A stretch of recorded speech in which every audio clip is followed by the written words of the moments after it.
Hey,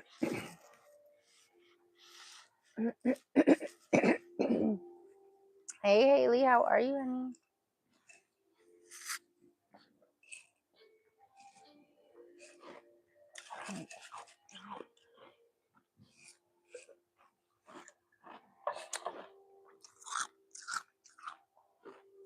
How are y'all doing? Yeah, I just came from church. It was so epic. Epic, epic.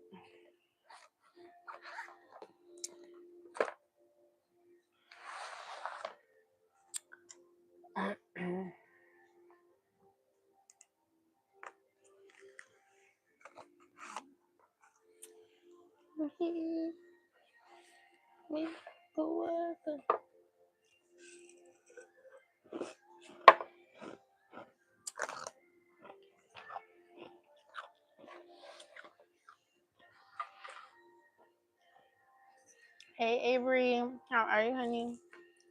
Fight in the darkness, my God, that is who you are. Y'all, so I just want to talk to y'all about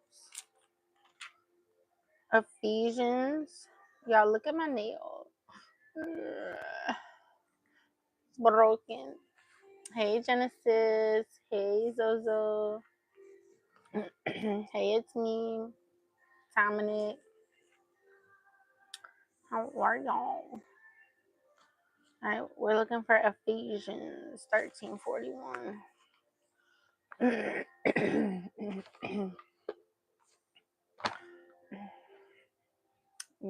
Brunette Marie.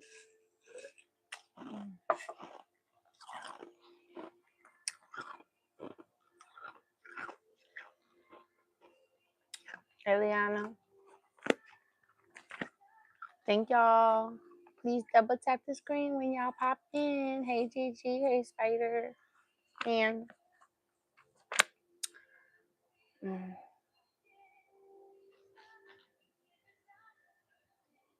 hey, Hope. How are you, honey? Hey, Jayla.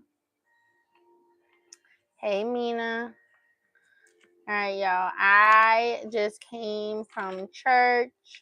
If y'all are interested, go to YouTube Church of the King and click Prepare Night 3 and prepare to be blown away.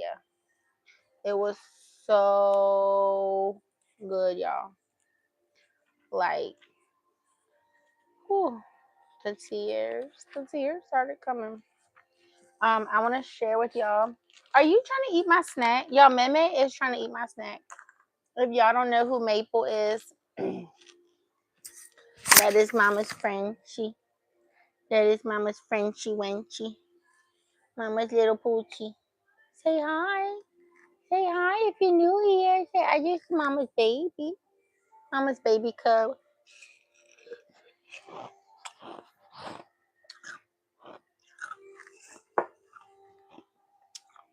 Hey SNJ.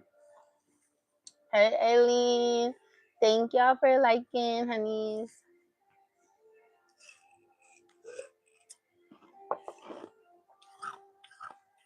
So, am I missing it?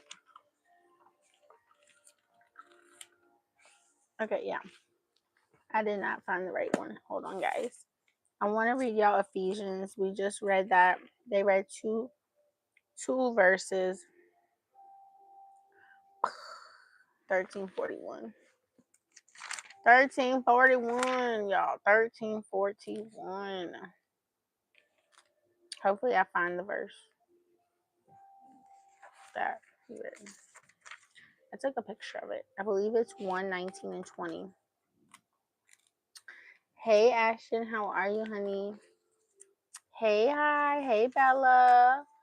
Hey, how are you? Thank you for the love, Aileen. Thank y'all for liking my double tapping the screen, liking the live, and subscribing and following.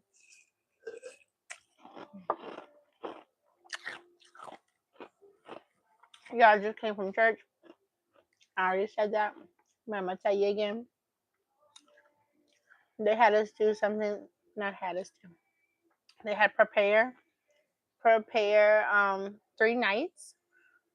Amazing. Hey, Dr. Pepper. This is literally ice melted.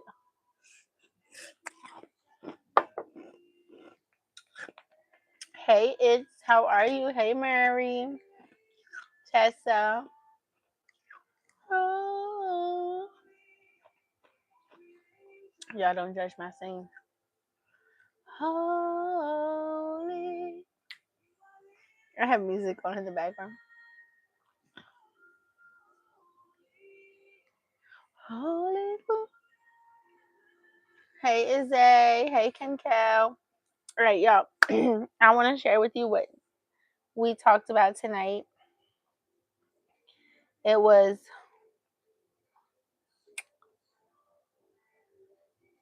it not this? Wait, let me read it and see. Hold on.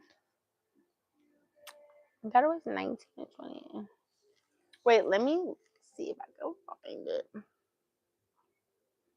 Let me see if I can pause my live real quick and go look at my picture. Hold on. Hey guys, can y'all still hear me on live on YouTube? Since I just clicked off the screen.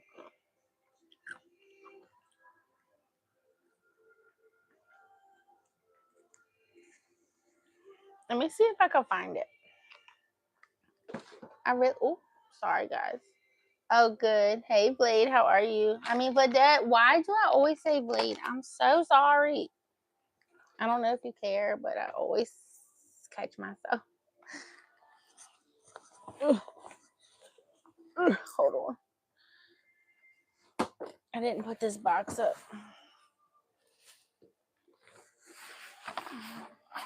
In the manual box, in positions.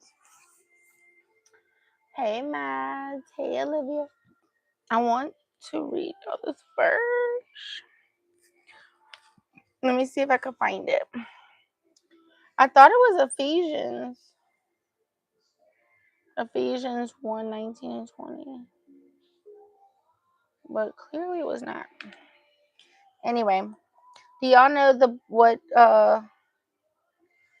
maybe it was Luke. No. That was in the beginning.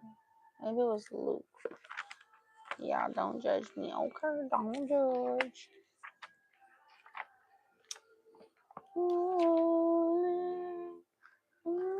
1181. Holy forever. All right, Luke 1. 1. Oh, yeah, it's Luke 1. Okay, yes, y'all, I'm sorry. It's so Luke and not Ephesians. So, Torrin Wells, if y'all are not familiar with who Torrin Wells is, he sings and he preaches. Hey, your fave, how are you? I see that. I love it. Hey, I just joined. What are you doing? Hey, Robert, how are you, honey? I'm just went to church tonight and I was just sharing. And y'all, I'm doing the Daniel fast. So I'm over here.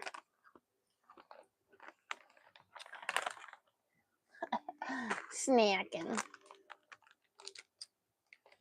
Oh my god. Y'all, I have to post the video. Have y'all ever heard of Cava? It's like a Mediterranean fast food place. Bashi, do you like it? OMG, mind blown. It is so good. It is so full of flavor. Yes. So like So Bashi's had it. I've never had kava before, but a coworker I had at one point would get it all the time, and she talked about it all the time. Like it was just like the best thing in the world. And she's like, I love kava. Kava so good. So the one time I tried it, like DoorDash or Uber or whatever, it was like not gonna be there for an hour or two. And by then it was like too late. Like, what was the point? Because soon I'll be eating dinner. So I just didn't even eat it or like worry about eating that moment until I got home.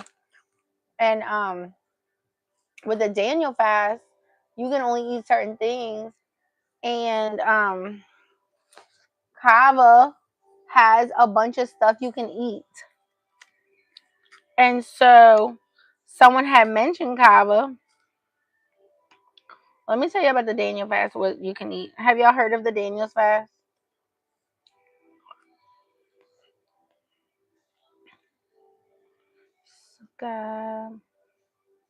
Why they had some a video my coworker sent me about the Daniel fast where like a guy was eating chicken and like someone pretending to be like a pastor was like, the whole church, we're doing a Daniel's fast right now.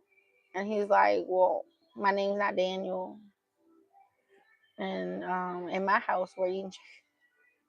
It was silly. So it says fasting safely and appropriately is one of the ways the Bible encourages believers to connect with and grow closer to God. It increases dependence on the power of the Spirit and proves that man does not live on bread alone. And this is by this is on the internet. I just pulled up. But there is now evidence in the modern world that different kinds of fasts or diets can be physically healthy and not just spiritually strengthening. One kind of fast with biblical roots that has become more popular in recent years is the Daniel fast. It's one based on the actions of the prophet Daniel.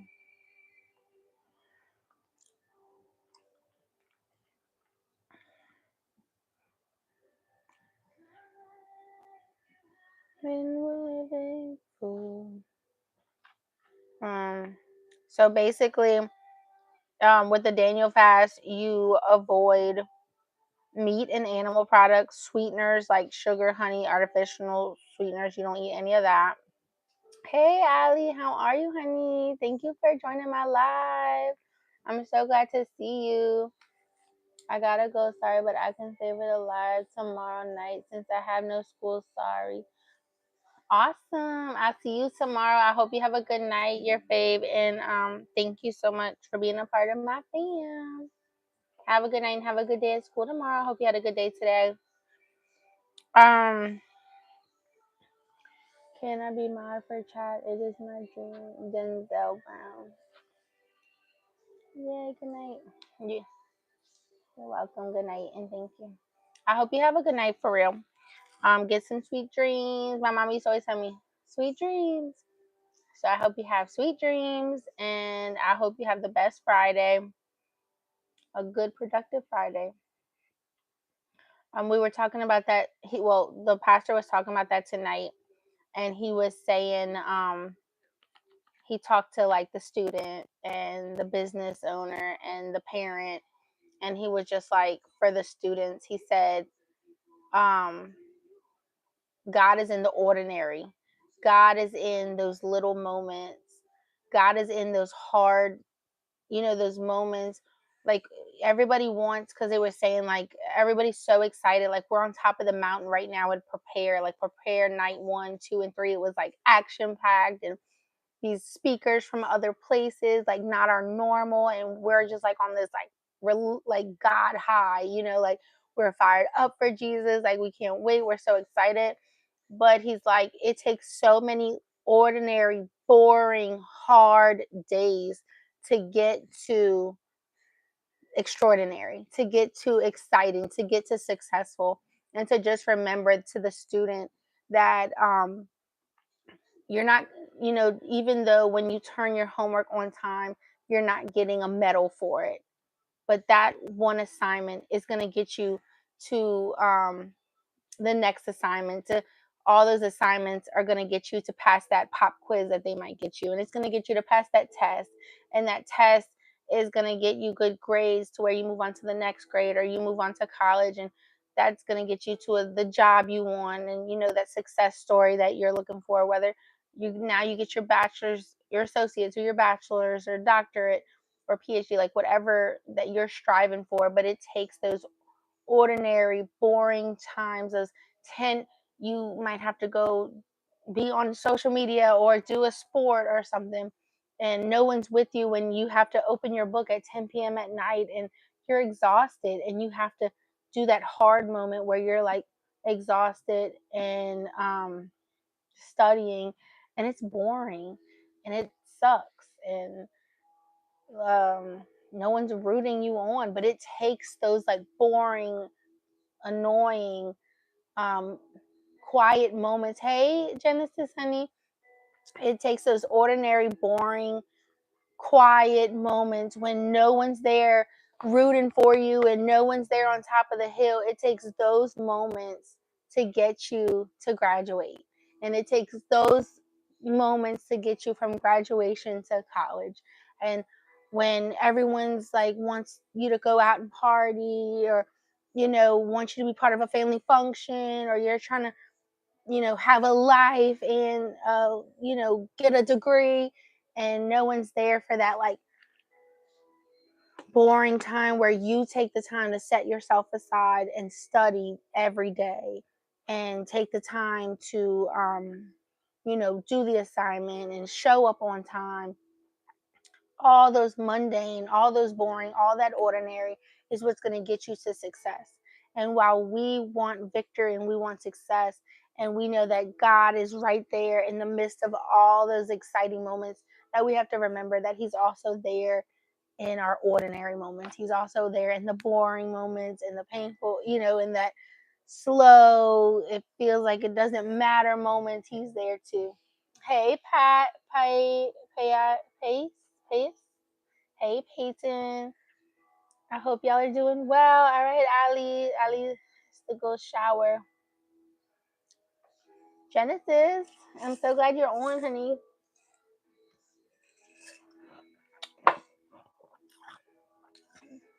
So we had Torrin Wells come on tonight. Hey, Jaylene, how are you? Are you familiar with him, Genesis? He was so good. So he shared this with us, and it was Luke 1, chapter 19 and 20.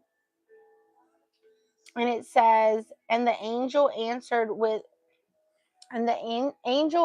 and said to Zacharias, I am Gabriel, who stands in the presence of God, and was sent to speak to you and bring you these glad tidings. Presence of God. I'm sorry. And then verse 20, but behold, okay, so first verse 19 says, oh,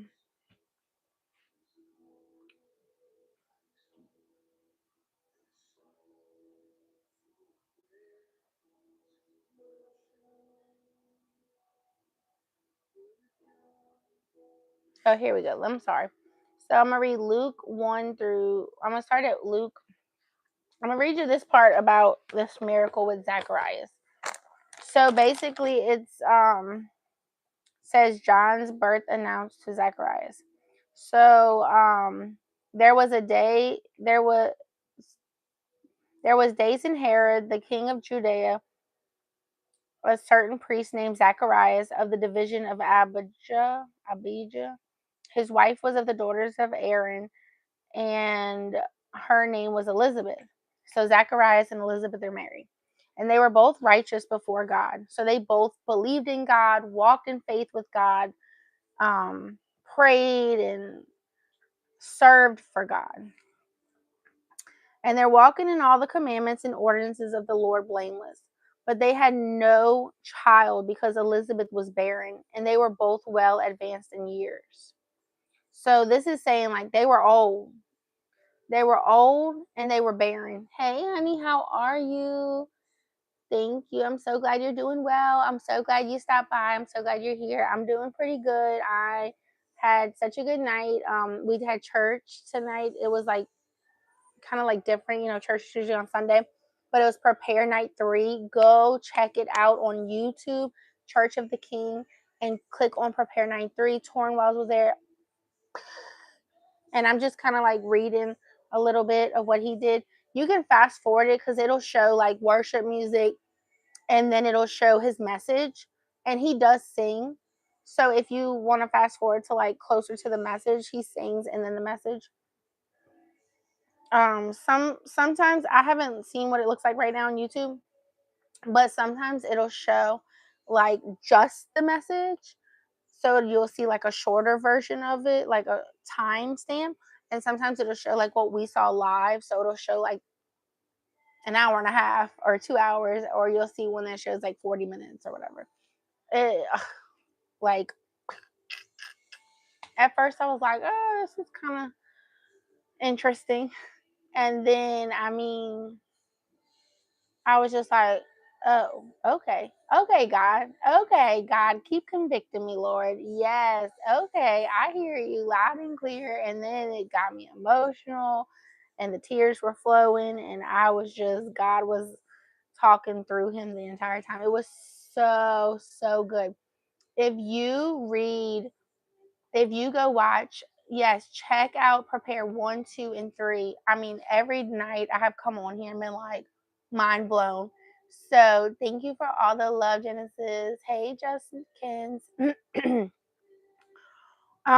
So basically, Elizabeth and Zacharias were old, and they were walked with God. They were faithful to God. They loved God. And they just served him daily. They served him. They served him when they didn't want to. They served him when they were tired. They served him when they were in a bad mood. They served him when they were in a good mood. They served him faithfully. And so it was that while he was serving as priest before God in the order of his division, according to the custom of the priesthood, his lot fell to burn incense when he went into the temple of the Lord. And the whole multitude of the people were praying outside in the hour of incense. Then an angel of the Lord appeared to him, standing on the right side of the altar of incense. And when Zacharias saw him, he was troubled, and fear fell upon him. But the angel said, do not be afraid, Zacharias, for your prayer is heard. Y'all, this is so good.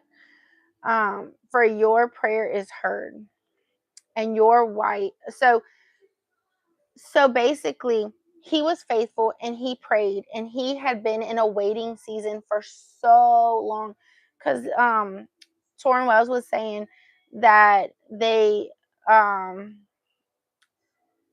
gathered that he was around in his 20s, like 20 to 25, and so by now he's much older. So years had went by.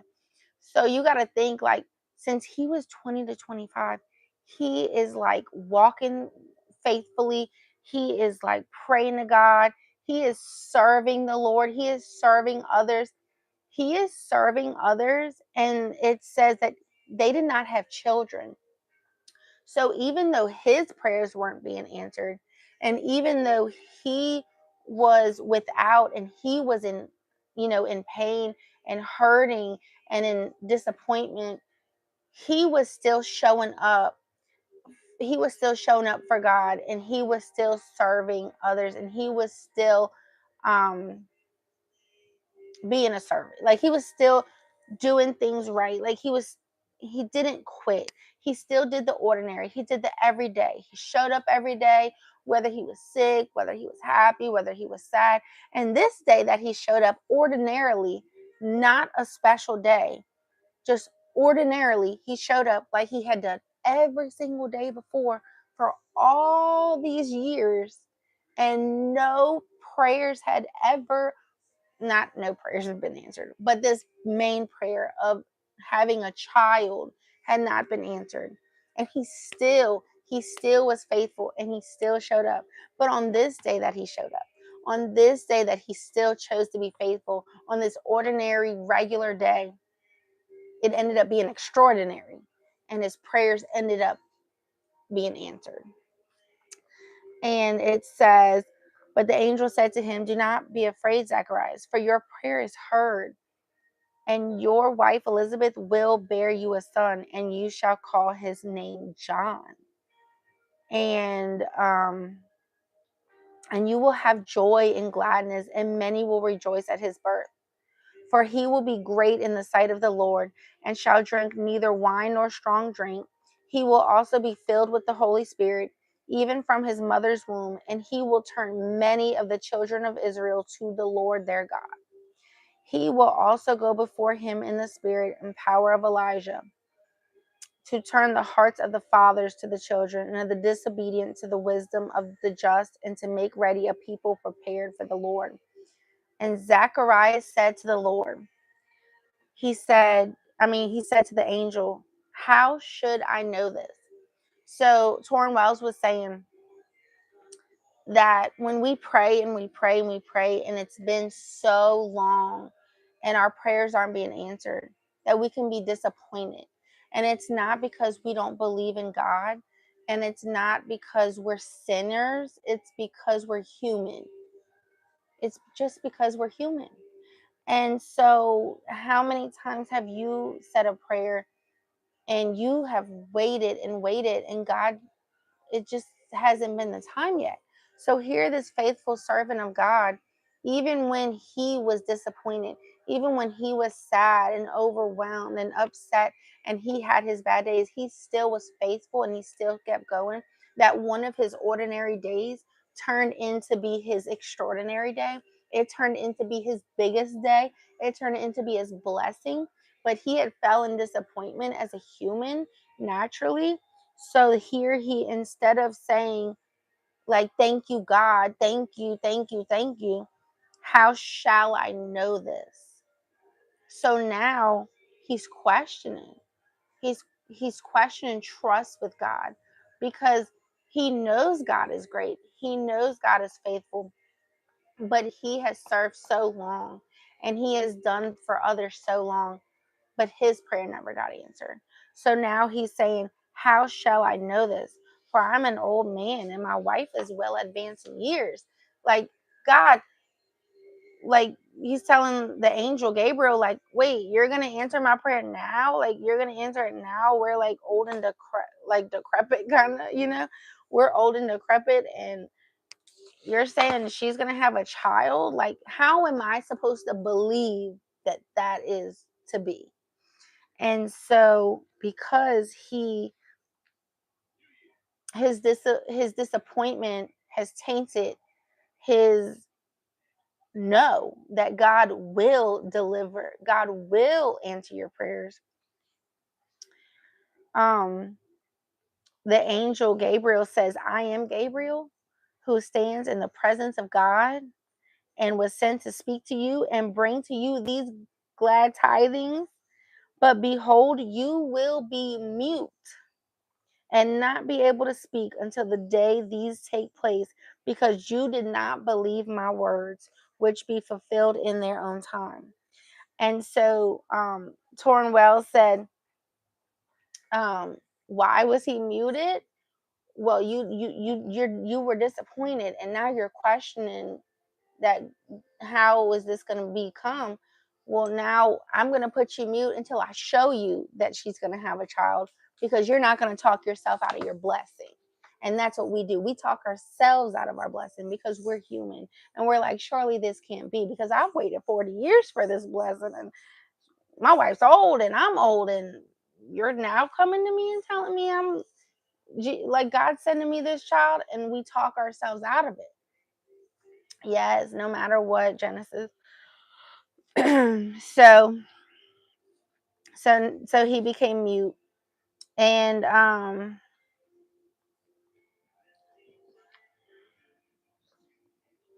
but then in Genesis 23:4, she has the baby, and he was saying how it doesn't mention that he prays for a child. It just says she doesn't have one. and that we just need to remember that our prayers matter and our prayers are powerful, and that prayer that you praying today is going to be answered for your future self tomorrow. So pray and don't give up praying. And even when you don't feel like it, pray some more. And you stand on those prayers, because those prayers will be answered, and your future self is going to thank you for you praying today for them. So he prayed back when he was 20 something for a baby, and now his future self is reaping what he prayed for. He's reaping what he sowed. And I mean, if that ain't a word, I don't know what is. And I thought that was so beautiful. Y'all have to go watch it. Y'all have to go watch it. And it just kind of spoke to me. I do not have children of my own, and I have not been pregnant. And that is something. What is wrong with you? My baby's got 4 legs, and I thank God for my babies with their 4 legs. However, I have wanted to have a baby, and I never was blessed to have a baby yet. And yet, I let me not say never. It hasn't happened yet, but like he said, like Zacharias prayed those prayers when he was in his 20s. My prayers that I prayed back then, I'm believing that God is going to provide for me.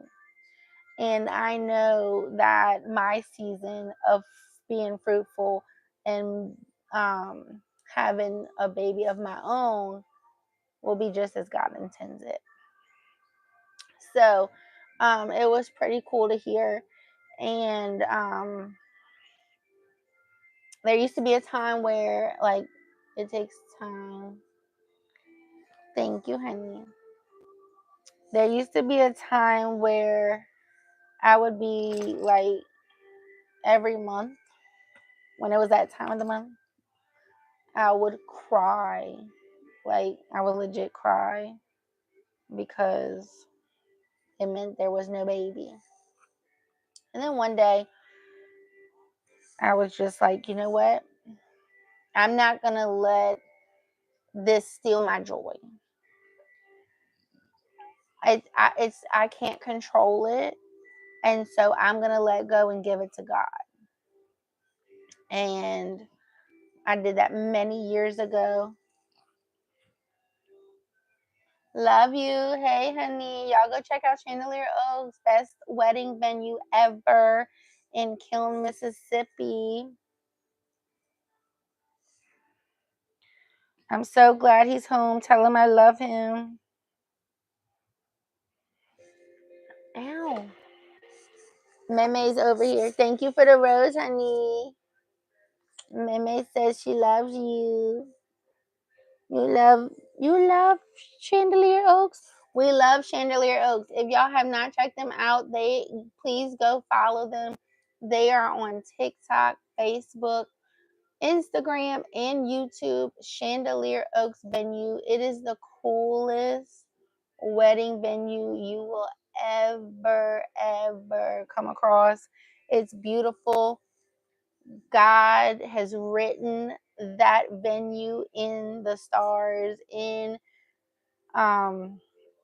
it God had them open right on time when they were supposed to. They literally stood on the foundation of Jesus to get that venue open, and it is so beautiful. You can literally stay the entire weekend. There's a Buc-ee's gas station so close around the corner. Um, they are right by the beach. Like, you will love this place. It's literally a destination. You go there, you can sleep. They have the huge groom suite, the most beautiful bridal cottage, a big old pool, um, outdoor. You can right under the big, huge oak trees and chandeliers. And then they have this big old cover where you can do like your after party or even rehearsal dinner. I mean, you name it, catering, all that can go there. It's so cool. Y'all have to check it out. Thank you for all the love, roses, hanging lights. I love you. Thank you for sending me all my gifts. Okay, TikTok, TikTok, TikTok. Yes, go check it out. Let me know. Please go check it out and go follow. Y'all will love, love, love them. They are family owned, and yeah.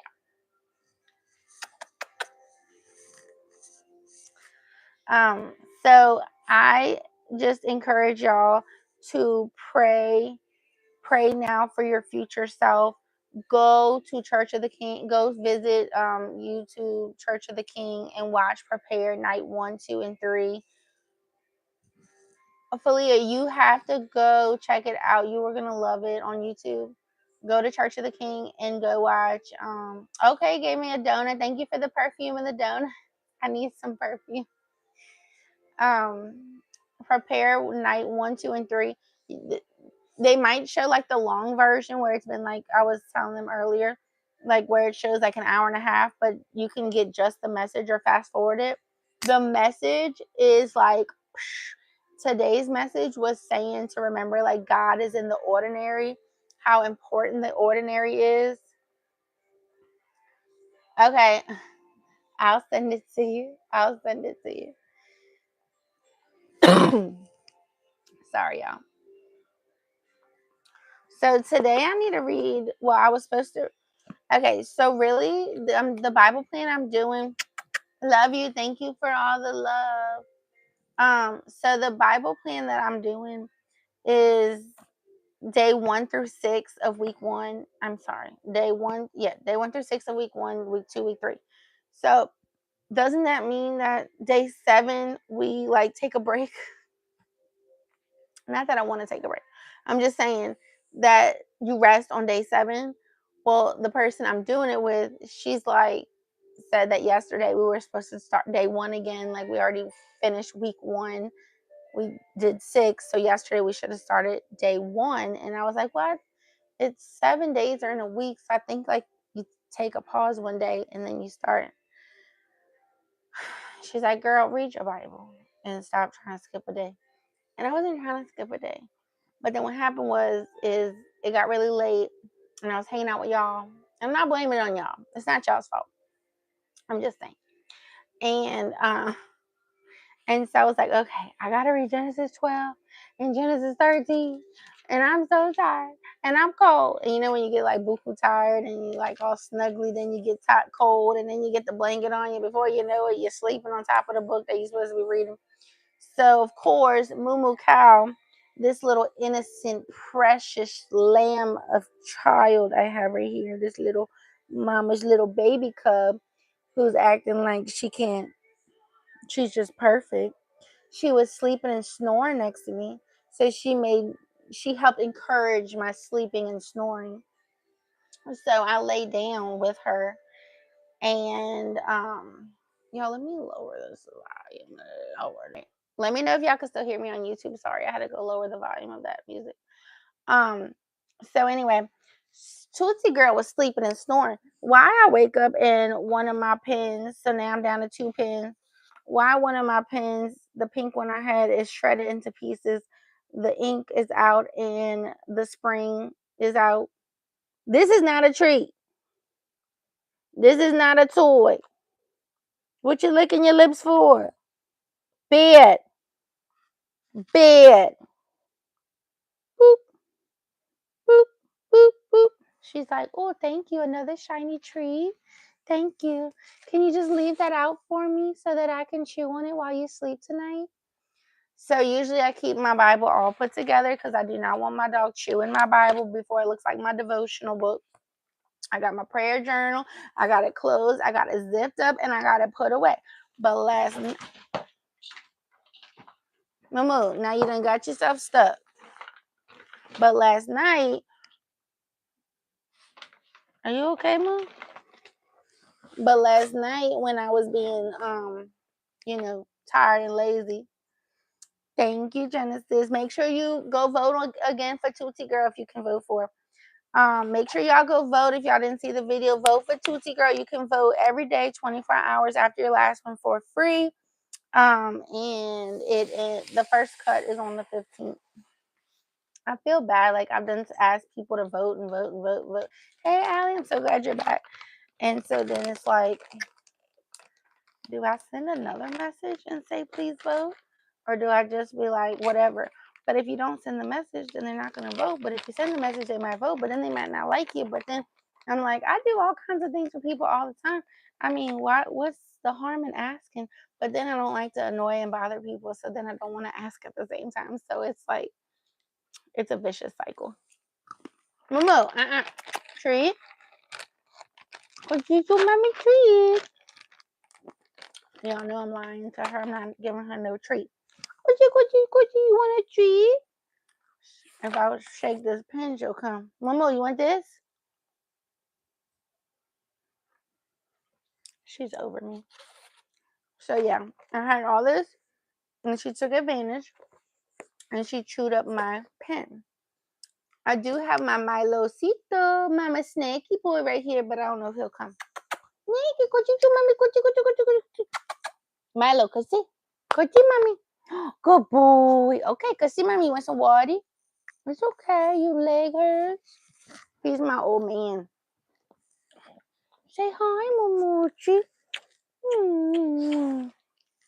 Y'all, this little boy.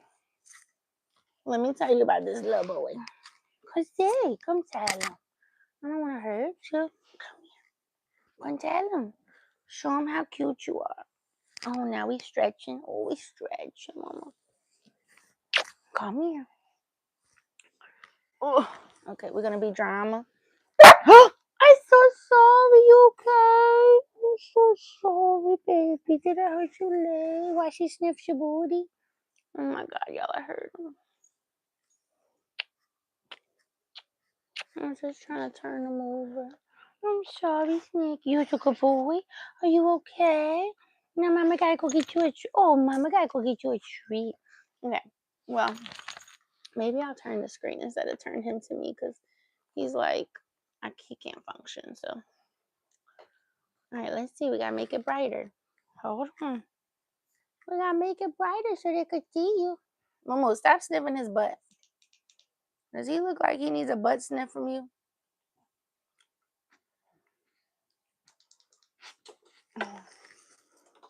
Let me put this light. Ugh. Oh, the good boy. Oh, the Tootsie. Did mommy hurt you? Sorry. Mama didn't mean. Mommy so. Oh, Tootsie. That's a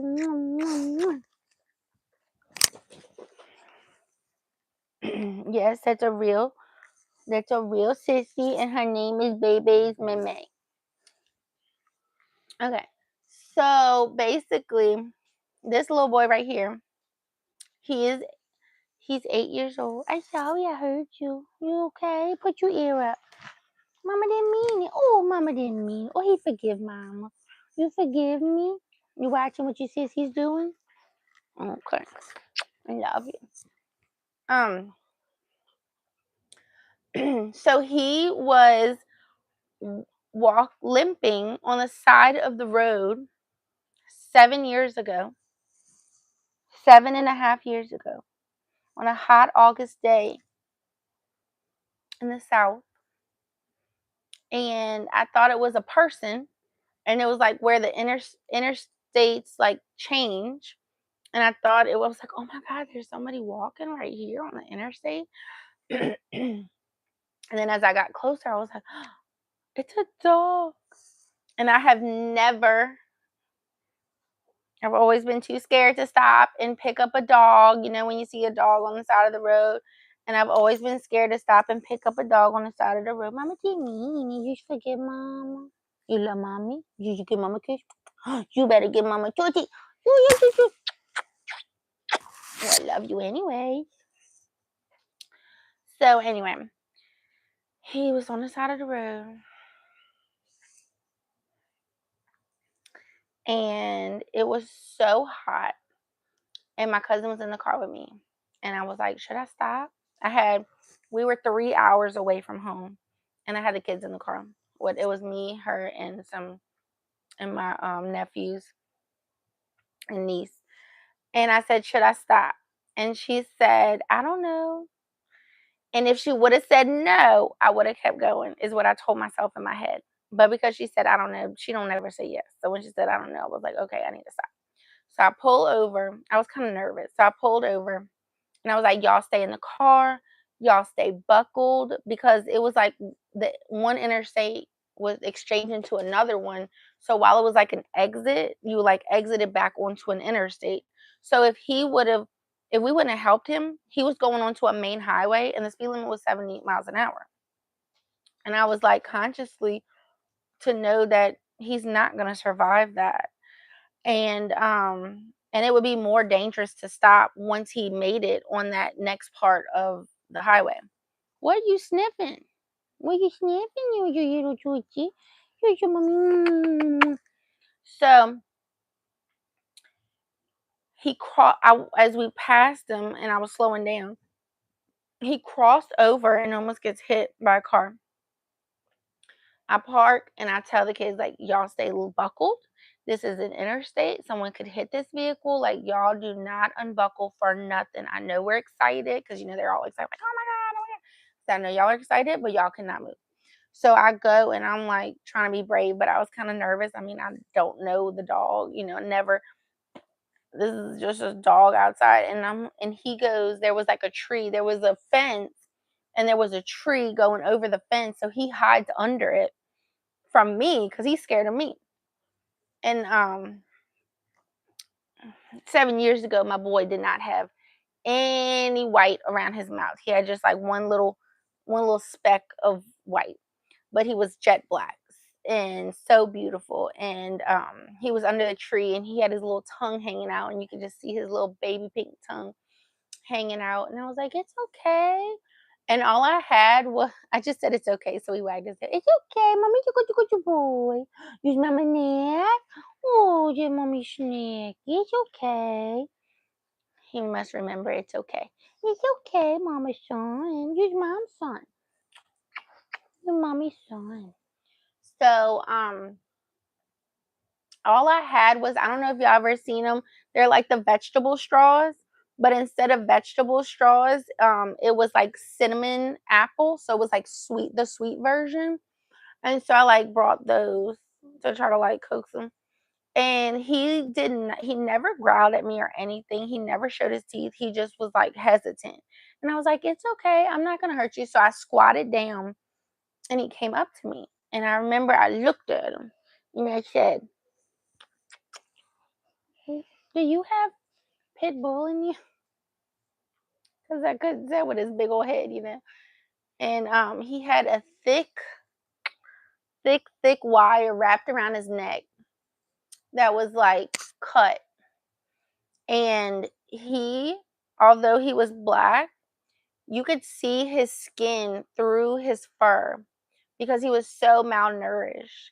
And he, I guess, was out for so long, like on the street, that he literally had, his hair was so thin. And so he had the collar thing. So he had a collar and he had this like wire tied around him, and it was like terrible looking. So we get to the car and Maple. And we get to the car and we had no cup. How we have no cup, I don't know. But we had no cup, but we had a bottle of water. So we empty the baggie that had the vegetable straws in it, and we put water in it. Y'all, he drank the water so fast, like all the water in the baggie. I've never seen that. It's just like the water went, and so we refilled it. He drank it all, one whole bottle of water in seconds. And I told my cousin, I was like, "You drive and I'll hold him." Because the idea was, we're going to get him help when we get home. And this is why I cannot be a foster parent. And so we had a thick blanket. I had him he was on my lap, and it was August, so it was so hot. But of course, we had it ice cold in the car. I put him on the blanket and I held him. We got the wire off of his neck, and I just remember like he like looked up at me and gave me one kiss. Like he looked up and kissed me like thank you. And I was like, we have to stop and get him some food. We have to get him something. I just want to get him something because he's clearly hungry before we get home. So we went to Wendy's and got him some fries. And it was like the next exit or the first exit after we had got on the interstate. And we got him some fries from Wendy's. He legit took the Wendy's bag from my hand. Moo. This one's over here, you got the zoomies? Y'all, what is wrong with this child? You can't even tell a story. It's about Moo the cow or nobody. I'm talking about your brother. Tell him how you got the zoomies and you was about going crazy just a second ago. Excuse you. You okay with your stinky burps? All right, she's in whole jail because she does not listen. And she won't let mama talk. She's so excited, brothers up front. I don't know. I have to look. She was in fourth all day today, and then I clicked it, and she was in fifth. So if you go on the link, if you go copy the link and paste it and enter, click it, you should be able to see what place she's in. But she had dropped to fifth. I mean, I can I can buy some votes. I don't know. So because you can buy I think it's like you get one free vote, or you could buy 10 votes or 25 votes or 50, and it like donates to something that they have. So anyway, so he eats the Wendy's. He literally took the bag from me and like sniffed through it, and I'm like, okay, you've been on the street, like you have been living on the street, you've been going through bag food. Oh hey, that's so cool, Caleb. How are you, honey? So yeah, so he ate all those French fries. He had fleas like so big attached, and we were like flicking them out the window the whole way home.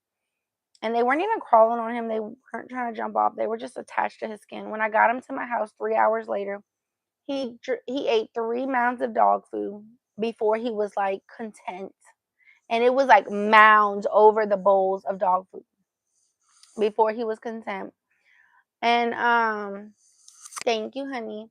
This is my little Frenchie, but I don't know if you got to see Milo. He's over there. He won't. I. He's old. He's not really old, but he's had a hard life. So I was saying that I found him on the street, and he was limping when I found him. When I brought him home 3 hours from where I found him, we brought him outside, and in the backyard we got that Dawn soap, and we defleed him. He was out there for hours. We got all those fleas off of him, and brought him inside and put him in our hall bathroom because we had other dogs. We didn't know what he had, what they could catch, and we just wanted him to have a safe place. Y'all, we put him in the bathroom, and he did not stand up on his own for 3 days. And I was like, babe, he won't stand up. Like, I don't know what's wrong. Like, he won't stand up. And I realized, like, he finally felt safe. So he, like, just decompress. Like, he had to decompress. He no longer was in survival mode. He was getting served water and food and being petted and loved on and doted on for the first time, I guess, in his whole life. And he just finally could just be. Like, he finally could just not have to survive, and he could live. And he literally could not stand. We would have to bring him outside and like stand him. Once he was on his legs, he could go. And we called like a rescue, and like a bully rescue, and they were like, we're like, yeah, we just want you to like look at him, make sure he's okay. They're like, no, that's not how it works. They're like, you have to surrender him, and we keep him, and we do all these things, and then and then we decide if he can be like, what's it called, like adopted. And my sister's dog was older at the time and was kind of in his older age, and I brought him over there, and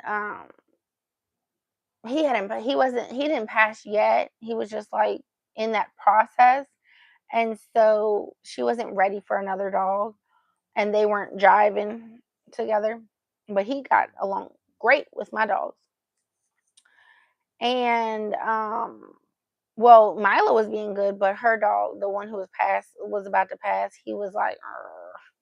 So we're like, well, we don't want to like upset him. This is his home. So I didn't bring him over again.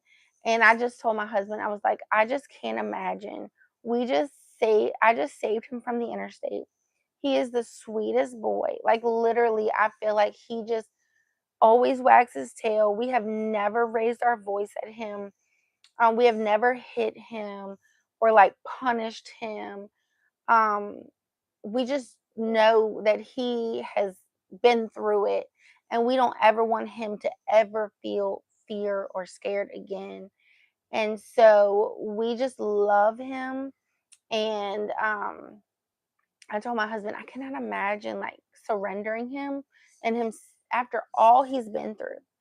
And after he's healing right now, like he's decompressed, he feels safe. Now he's started to walk again, and like to have him go be on a concrete floor for the rest of his life, possibly be euthanized. Like I just don't feel comfortable. I mean, like he's a big dog. People want little dogs. Like not even that they don't like big dogs. I mean, they want puppies. And so my husband fell in love with him also, and he agreed, and he's like, we're keeping him. And so for 2 weeks, we could not pick a name for this child. And finally, we named him Milo. Milo. But by now, he's had a million names. So by now, his name is Snack. We got Milo, Milito, which turned into Lito, which turned into Lito Snack, which turned into Snack, which turned into Snacky Boy. So he's Mama Snack. He's Mama Snack. Yeah, Mama Snack. You're not getting a snack. Mammy thought she was getting a snack. But Snacky is the snack. So he is a sweet boy, and we have had him for 7 blessed years. They did say I just brought him to the vet in September, and they said his like muscle. It looks like his leg muscle in his legs is deteriorating, and he's got a lot of arthritis. So when we did get him 7 years ago, he had heartworms. That was a really hard process on him. But he survived it, thankfully. And they did find that it looked like he had got hit by a car at some point, and where remember he was limping, and so he doesn't limp all the time, but he does limp sometimes. And they found that he had got hit by a car, and that what happened is probably it healed, because he's just got hit by a car and stayed outside. Just terrible to imagine, and that his tendons must have like when it all healed back, they healed back strained, like instead of flat, they healed back like stretching, so that it'll always be like a weak spot for him. But that boy, besides limping, and that's only this year, he will jump like he's freaking like Tigger. Tigger like jumps, like he jumps like that, and he loves, and he's so excited. And when I got Daisy, oh, him and Daisy was thick as thieves. They played in the backyard and loved. And and when Daisy died, I had went to see her, and I was just like devastated, of course. And I like held her for as long as I could. I just had my chest on her, and not even thinking when I came home, he came straight to my chest and literally put his nose like this right here on my chest, and just took this big old breath in and let it out, and did it again, and did it again. And it felt like it was like 10 minutes. He just was sniffing me. And a part of me, I was like, he knows. Like, at least he knows, and he wouldn't like be like, where is she? You know what I mean? Like, he looking like he knew that she passed. And it was like beautiful and sad at the same time. And we got Ivy Rose, and him and Ivy Rose is thick as thieves. But Ivy Rose does not understand that he's older, and she is like, I don't know what it is about Ivy Rose, but this child will zoom and zoom and zoom, and when you think she's about to pass out, she gets more energy. Like, she gets more excited. How can you be more excited when you about to pass out? It was a precious moment. It really was, Genesis.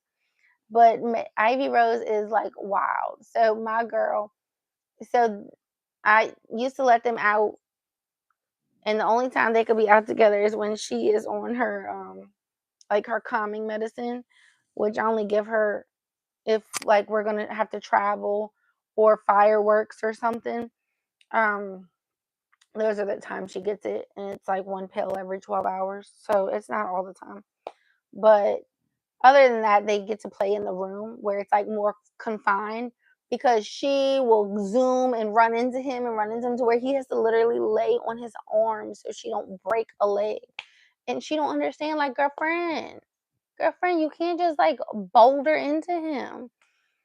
So unfortunately, it makes her not to get to spend as much time with him as she would like and I would like, because she's spent hours with him since Ivy was a little baby. And now Milo loves her brother. She Maple loves her brother. She gets to zoom and run up to him, and he just looks at her, and she's like, wait, you don't care? Because when she does it with Ivy, then they both go crazy. But with Milo, he's like, I'm just going to keep sniffing this leaf I'm sniffing. So then Mabel has to do 3 circles around him. And he's just like, oh, there's my crazy baby sister. And he just moves on with his life. Hi, Mama. Mama, tell them you're over here passing gas and you got it smelling like skunks around here. Y'all, Maple is so bad. She's so cute, though. How can you be this cute? You tired? It's this lip right here. This lip is your cutest lip. Yeah, mommy lip. Oh, let mama feel it. I just want to feel it. Why you keep throwing your head back? It's just a cutest little baby lip. Boop, boop. She said leave her lip alone. You don't want mama playing with your lip? Have a kiss. One kiss. One kiss. Oh, thank you. One more. Kiki. Oh, thank you. One more. Oh, one more. One more. You're not going to give mama no more tootsie? Yo, she's done with me. She said, girl, leave me alone. Hey, Nene, how are you? We just over here talking about Milo, Jesus, and Maple. Thank you for voting, Genesis. I appreciate you. You can vote every 24 hours from your last vote, and the first cutoff is what place was she in? Was she in 5th, or did she drop down further?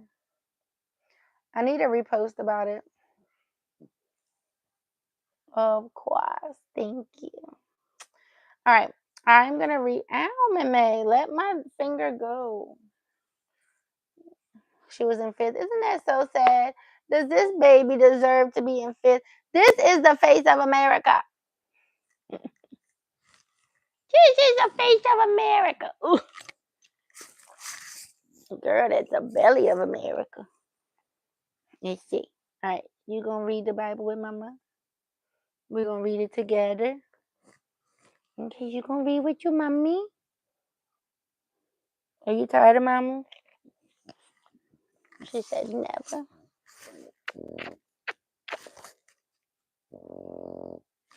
I could just chew her face and eat her. And eat her up. Eat her up. You know I love you, right? Just love you, Moo. Just love you, Moo Moo Cow. All right. She's tired on. Sneaky, you love mama? You got your BALLS's out. Tuck them things in, boy. All right. Let's not talk about BALLS's. We're going to talk about the Bible. Let's talk about the Bible. Girlfriend. All right. We're going to read 12 and 13. Well, actually, I'm going to read it alone. I'm going to read the devotional and then I'll get off with y'all. Hey, girl, I'm here again. How are you, honey? Thank you for joining. Make sure y'all go vote for Meme. I am going to do the devotional with y'all, and then I'm gonna get off. And I need to be quick because y'all know I need to read my Bible, and I can't be falling asleep. So Meme thinks one of these pens is her snack. Ugh. Take my Daniel fast. Snacky, you don't want none of these. Trust me, this ain't good. I think I ate all the good parts. Okay.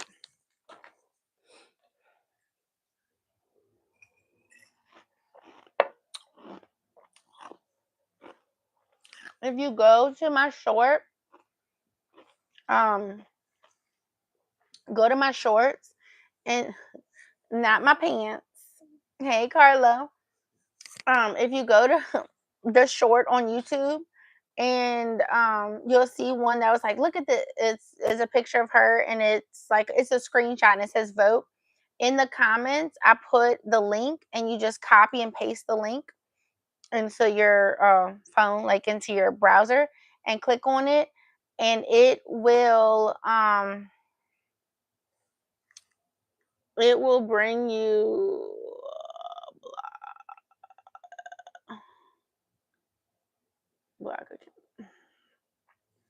sorry, I had to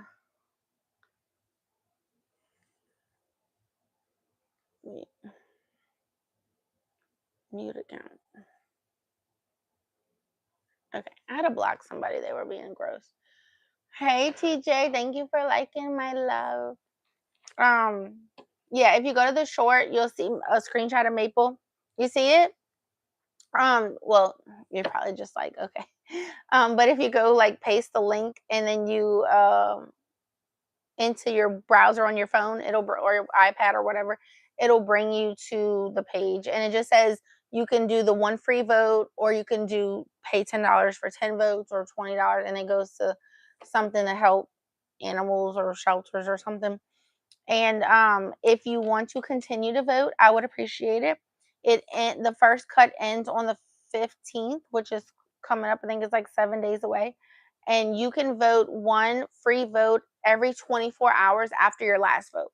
So like if you get off of here and you vote at 11, well for me it's 11:30. So if you vote at 11:30, then you can't vote again till tomorrow at 11:30.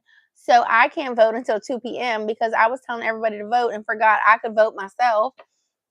So I have to set an alarm. Today I forgot to set an alarm and I didn't remember till 2:36. So now tomorrow at 2:36 I'll be voting for my baby.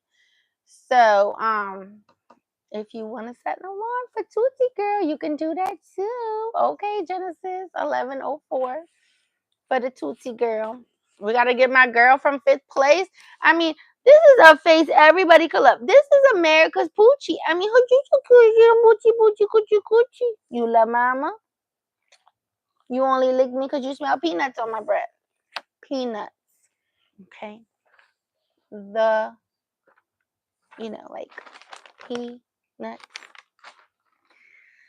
I know she is Genesis. All right. I am reading. Y'all know my book. If y'all are familiar, my baby ate my book. My baby cub right here. This little potato. You ate this book. Did you eat this book? You did this. All right, y'all. It's pausing my TikTok because, well, my gullah George because it's about to die. So let me plug it in. Y'all, my baby cub ate my book cover. Thank you, love. She about to go vote for me real quick and come back on. She ain't voting for me. She voting for my Tootsie girl. Thank you, honey. All right.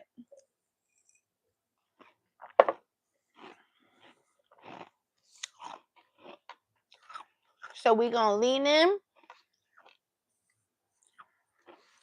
like Taryn said today.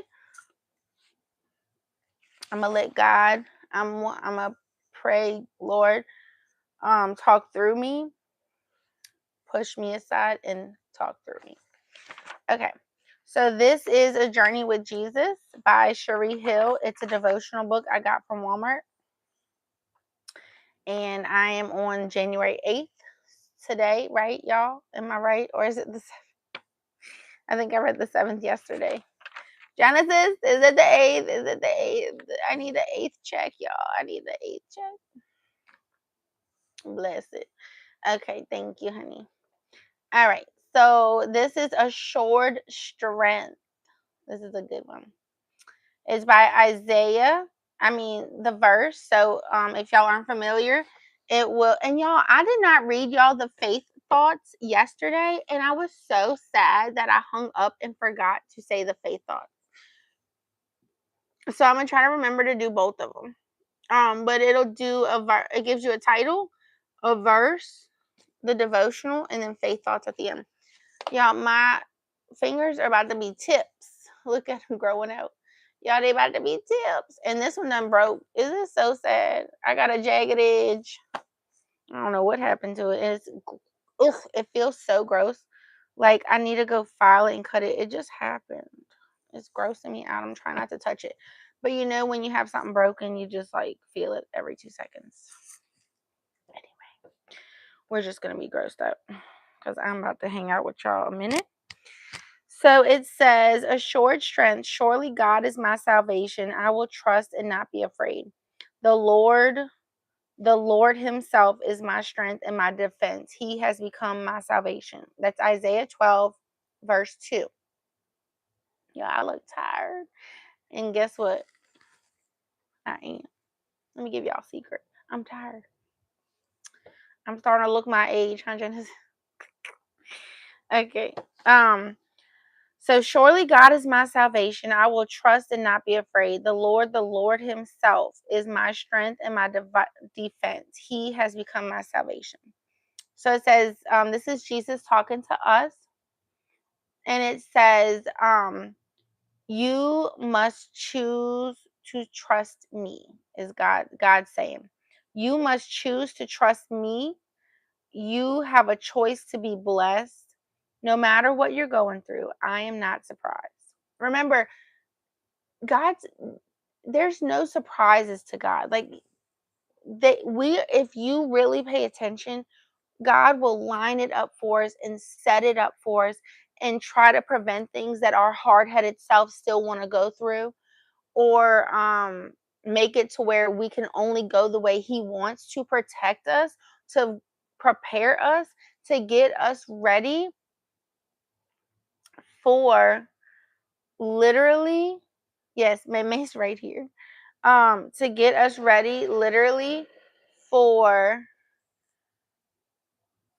what is to come ahead, because there is no surprises for God. God knows that these things are going to happen.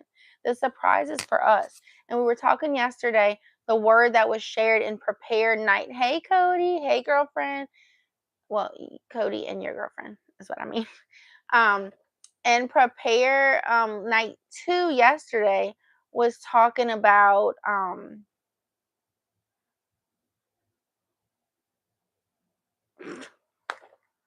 y'all, I done forgot what Prepare Night 2 was talking about. What was it talking about? What was it talking about? Maybe if I rub right here, I'll remember. Okay, I forgot, y'all. I said hi to Cody, and I said hi, girlfriend, and I done lost my train of thought. Bless be. I'm going to remember, and we're going to get back to it. But just remember, God is not surprised. God has it all lined up for us. God is going to walk us through whatever comes our way. And how do I go to the browser again? Oh, like if you have your phone, like your phone, and you just have like Safari or go to google.com, when you go to look something up like on your internet versus social media, just like your internet. Like when you go to look on your internet. Thank you, Genesis. Genesis, like, girlfriend, let me like your ADD. The thoughts that escape your mind, your age, y'all, this brain is so old. It's so sad. I need to go get some brain memory. I need to go take a vitamin, Vita Vita Vegemin. Whew. Okay. But God is not surprised. God has everything lined up for us because He has it all prepared so that to help us walk through what He knows is going to come. And oh, that's what He was saying the word yesterday. He was saying that when that God that we have to have faith without clarity. We have to have faith without knowing everything that's going to happen, because 9 times out of 10 God does not give us clarity in the situation we're going to face. And so God gives us enough for us to step out on faith, but not enough to where we're too afraid to step out at all. Because if we know what's up ahead, then we might never do it, and we might never enter our calling, and we might never be successful or get to the other side. So he was explaining, like, he had started a church in 2018, and he's like, if I would have known about COVID, I would have been like, you know what, God, I'm gonna wait till 2023 to start a church. But God showed him enough, like spoke to him enough to say, you're gonna start a church, but didn't say, and COVID's gonna happen in 2 years, and your whole world is gonna fall apart for a second, but you're gonna make it through, and your church is gonna grow a million times over, and you're gonna be very successful. So that's what he was saying. Like, if we had that clarity, if we knew all the trials and tribulations that were gonna come with the word God puts on us, with the calling God has on us, then we would be too afraid to step and go into our calling. But God only gives us a little be- to step out, but not enough to where we're too afraid and we never do it. So that is what I was trying to remember. So, and then tonight he was just talking about God is in the ordinary, that even the ordinary is important. Even the ordinary, all that we always want the extraordinary, but it took all the ordinary. Ordinary is all the right now, the everyday, the just, oh, I went to work again. Went to work, came home, brought the dogs out. Find the blessing in it. But the days can be boring. When you're trying to get your degree, studying can be boring. Studying is the hard part when everybody else is having fun, or when you want to binge watch the show that everybody else has already seen, and now you can't see it until everybody's season 5 in because you've been studying to be a doctor and everybody else has already got a job and they didn't go to college, or they did go to college but they didn't, they did chose the shorter path and you got a longer path. But when you go and you get your code and you get the pins and you get the tassels and you get all the things, then you'll all your ordinary, all your boring, all that you stayed strong in with Jesus, all that got you will get you to that extraordinary moment that everyone else didn't take the time to put in, but you did, and you steadied forward and you did the right thing when other people didn't, or and you stayed the course, and you do get to the end. So, like, um make the right choice when nobody's looking. When you count the money and you decide to put it all in the pot, put it all in the envelope because it's not yours. Or when nobody's looking, you don't cut the corners when you're making the cake or you're cooking at a restaurant, or like you don't cut corners with your how clean you are with your business or whatever the case is, and you don't and when no one's around, you're treating people with respect and dignity when there's no audience. And that's in those ordinary moments when you're choosing to do the right things that God is going to show up.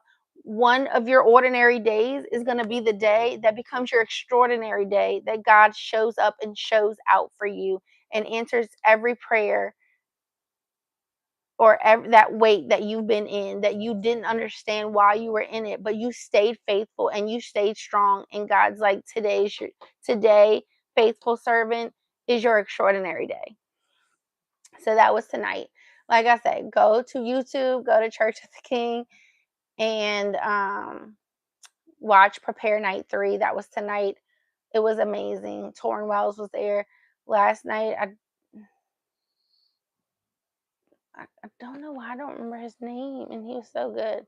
And then Prepare Night 1 was Pastor Samuel. I only remember because he said the book of Samuel was he says something about Samuel was his favorite because his name is Samuel. But all three of them were great. Last night's pastor comes from Vegas, and he was like, I know all of you, and you come to Vegas. It's to because you're going on a mission trip, and you go on a mission trip with those blackjack dealers, and he was so funny. Well, thank you, Genesis. Go on YouTube and you can get a glimpse of it, and you'll enjoy it because you can join it online too. So I think you'll enjoy. Well, these were visitors who came from other churches, like pastors from other churches that our pastor is friends with, and he majority of the time our pastor preaches.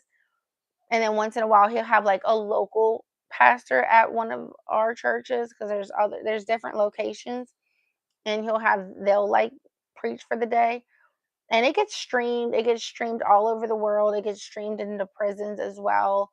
It's pretty cool for everyone. So I love it. So anyway, this is Jesus talking to us. You must choose to trust me. You have a choice to be blessed no matter what you're going through. I am not surprised. Your struggles are not about what they appear to be on the surface. They are about your spirit, your faith, your peace, and your relationship with me. So your struggles are not about what they appear to be on the surface. They are about your spirit, your faith, your peace, and your relationship with me. Your confidence and hope will waver if it is not in me. Your hope should grasp tight to the God's promises to you and never let go. Your heavenly Father's faithfulness will calm your storm. So he's saying that your struggles, your pain will not be struggles and pain as severely as they are now if you choose to give it to God, if you choose to surrender to Him and trust Him that He's going to carry it for you, then you will find true peace through your storms. You will find true joy through your storms so that they won't be so heavy to bear, because if we don't want to trust God and we want to hold on to our issues and our problems, then they will be ours to carry. They will be ours to maintain. And what happens when we are doing it alone? We are exhausted, we are tired, we are overwhelmed, overstimulated, we are disgusted. We take matters into our own hands. It makes us want to do drugs or drink, or makes us want to maybe watch PORN, or be isolated in the room because we're overwhelmed, or we are like, now we don't want to be around anyone, now we don't want to trust anyone, now we're just in this bubble, and the enemy is just right here like, don't go over there. Don't be by them. That's a setup. God doesn't love you. Does he even exist? Is he matter? I got this. I have my own mind. I can do this on my own. I don't need nobody. I don't need those prayer warriors. I don't need those people. Those people are weird. That's strange. And the enemy just feeds you and feeds you and feeds you, but you never get full because the enemy is out to steal, kill, and destroy. So We have to be vigilant, and we have to remember to give it to God and stop trying to maintain what God said. Just trust me. Stop trying to maintain it. Why would we want to? Why do I don't want to maintain the hard days I have. I have never felt more peace in my life than these last few years where I have walked with Jesus wholeheartedly, and where I have went to Bible studies, and where I have learned through the word and through relationships, where I have seen it work, that when you surrender and give it to God, you really can drop your shoulders and take a deep breath. I have hard. We all have hard. We all have our own hard. I have hard too. I have currently, there is grief in my heart. There are people I lost that I can never move on from those losses, in my opinion. Like, they hurt, and I talk about them at times, different things I've talked about, or maybe I haven't talked about, but I have hurt inside of me. I currently am going through hard times right now, in relationships and in health in my family, and but you know why I can smile and be so joyous and like so filled, is because I'm choosing to not carry it alone. I'm asking God to carry me. I'm asking God to carry me when I can't walk. I'm asking God, and God is carrying me, and God is loving me, and He is showing up. And even in those like hard times, like He is showing out to where, like, the ones with the health issues, it's like, wow, like, okay, like these things aren't so bad. Like, they're either maintainable, or like they're even like success stories in a way. And there's things we just hold on to his faith, and we hold on. And I'm just so thankful. Like, right now, sometimes I think about it and I'm like, one day, like, this bubble that is currently that I feel peace in, and joy in how my family is. Like, I know one day these people won't be here, and it's going to be another hard time. And I just have to cling to Jesus to remember that I got here today, that today I found peace after I lost my dad when I was 17 to someone, SHOOTING, him. And after I lost two more family members that same year, after our house got flooded from Hurricane Katrina. But then guess what showed up? The lady that of the place that I went to school since I was in kindergarten, and that my mom taught at, she took us in her home and let us stay. A year later, FEMA gave us a trailer so that we could stay in a trailer. And that same year, a church that did not even really know us built the inside of our house from the floor to the ceiling, and redid the whole thing. And we learned that we were going to be okay. And all those things we had of my dad's memories, not all of them, but a good portion of them were messed up. But we learned that he was in our hearts, he was in our memories, and that we had him close, and it wasn't through physical things. And that was just when I was that age. And I didn't even understand really what it meant to lose somebody, and I really didn't understand what it meant for grief. And when he passed away, and I don't know why it makes me emotional, because I can talk about it and not be emotional, but when he passed away, I didn't even like have a grasp on what it meant. But every loss after him has been a huge grasp, because I know what forever without somebody on earth feels like. And I know what I just know, like, once you know it, once you truly know what it feels like, and once you know what everything that comes with it, those days are no longer reversed. You can no longer go back. The days away from him just get further and further and further and further and further and further away, to where the world I live in now, if I don't talk about him, it's like Did you have a dad growing up? And so you're just trying to like keep that person alive and through memories, and it's like, how can someone who was so big in your life and so important in your life be someone that you have to be like, you would have loved him, like, you don't understand, like, he was so great, you would have loved him. And you remember when you were a kid and you were told those things and you were like, oh yeah, that sounds great, and you never would want him to be in that same category, but he is in that category, and you just do your best and try to say how great he is. And it's just hard. Life is hard. And since then, there's been his mom recently passed, and that was hard. I got to be with her for almost 18 years, to still have a piece of him. And, and my dog that felt like a child to me passed, and as a puppy versus an adult dog. And I don't have kids, and that's hard. And one of my family members is sick, and that's hard. And my mom, my whole little world that I love to death, my mama, she's going through things, and that's hard. So we all have hard, but that does not define us. And even with all that, like, God is so great. Like, I'm so thankful because my dad was amazing, and I had an amazing father who loved me. And I'm so blessed because I know there's people, maybe y'all that I'm talking to right now, and y'all don't have that or didn't have that.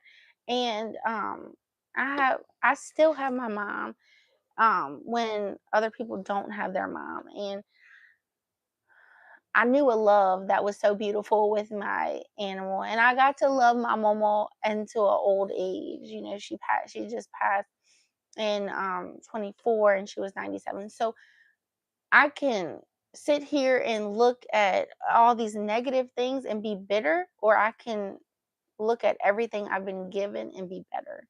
And I choose to be better. And I'm thankful. God is so good to me. God has lined it up, and He has put people in my path and family members. And we have got closer, and we have just leaned on each other and loved on each other. And I have friends, and I found this church that I love, and they love me back. And I just want to tell you that we all have hard things, but don't stay stuck in the hard things. There is still beauty in this world, and there are still blessings in this world. And as long as you believe the Lord, that Jesus is your Lord and Savior, and that He died, that God sent His only Son to die for us, so that our sins can be forgiven, you will go live eternally, and you will be with your family members that are up in heaven as well, that believe in Jesus. So I'm just so thankful. And so I'm just going to keep talking about Jesus. So let me finish. And what did you say? I got to go, but you can tell me how to do it next time. Okay. So literally, you just got to get the link and you just paste it. And then you click go, and it'll bring you to the website, and it'll show Maple. And you just scroll right under Maple's page, and right under Maple's picture, and it'll say one vote, like one free vote. And you click on the free vote, and it's like you voted. It might make you verify with Facebook, but it's pretty easy. Mama, you just gonna snore while Mama's talking? Because God gave me, look at what God gave me. God gave me you, and God gave me Snaky Picky. God gave me so many babies to love. Oh my goodness. God loves. Okay. Where were we? It says, you are not perfect, but I am. This is Jesus talking to us.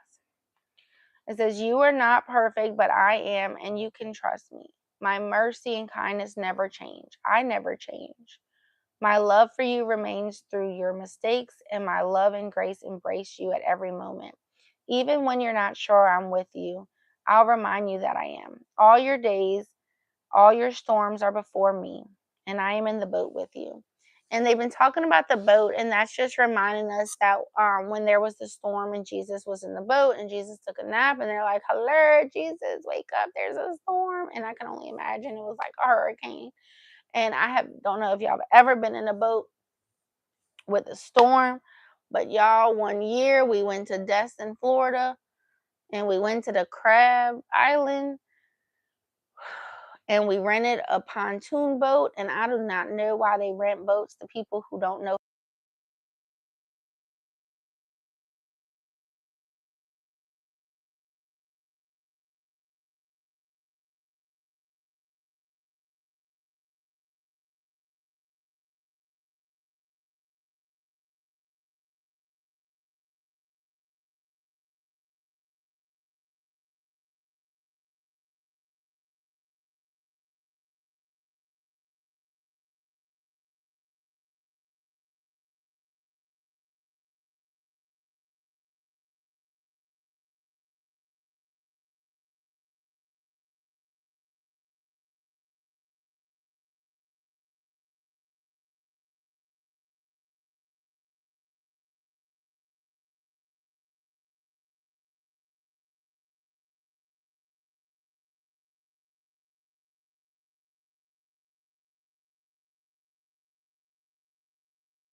Can you hear me now, life lesson? Can you hear me? Let me take this off. Can you hear me now? Can you hear me now? Okay. So I was saying about a boat. Did you hear anything about the boat? So we got on the boat. I was saying that this talks about, it says, you are not perfect, but I am. So Jesus is saying, but I am, and you can trust me. My mercy and kindness never change. I never change. My love for you remains through your mistakes, and my love and grace embrace you at every moment. Even when you're not sure I am with you, I remind you that I am. All your days, all your storms are before me, and I am in the boat with you. So I was saying about the boat.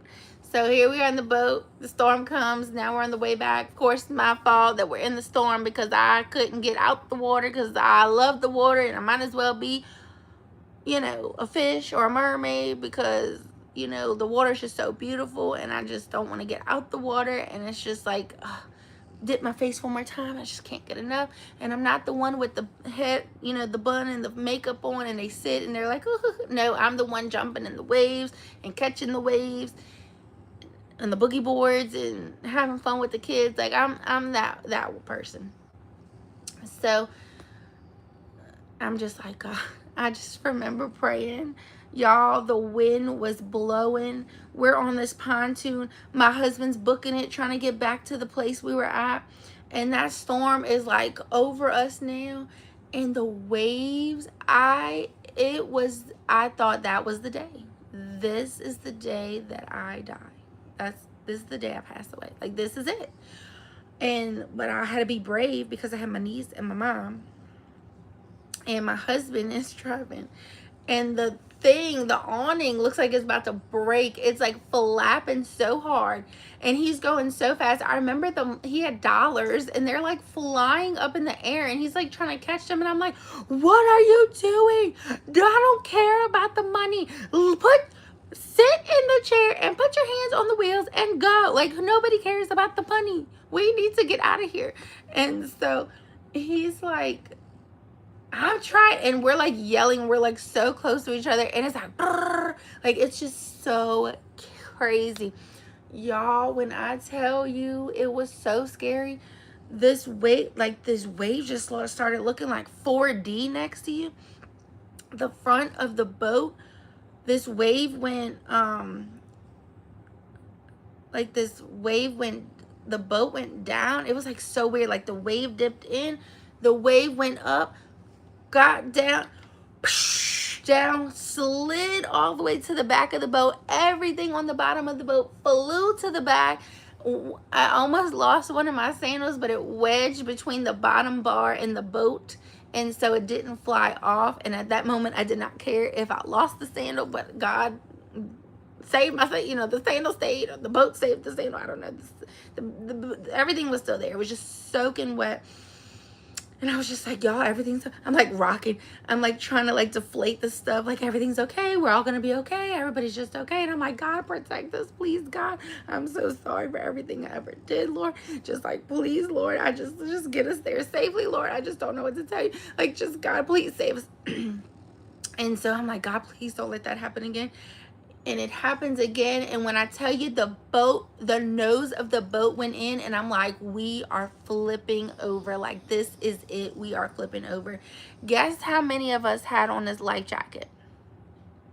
Guess how many? Let me show you. This many of us had on life jacket.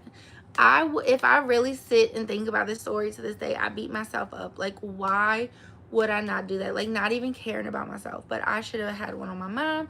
I should have had one on my niece. Like, oh, it just makes me like, I can get emotional. Like, if I just sit and think about it. It was just such a scary, real, traumatic time. And so, let me tell you how God works. So we are like going, this thing, the nose goes in it. I'm leaning back, like thinking like all our weight's gonna get that thing to fall back down. The bottom of it, it slams down. It hurts.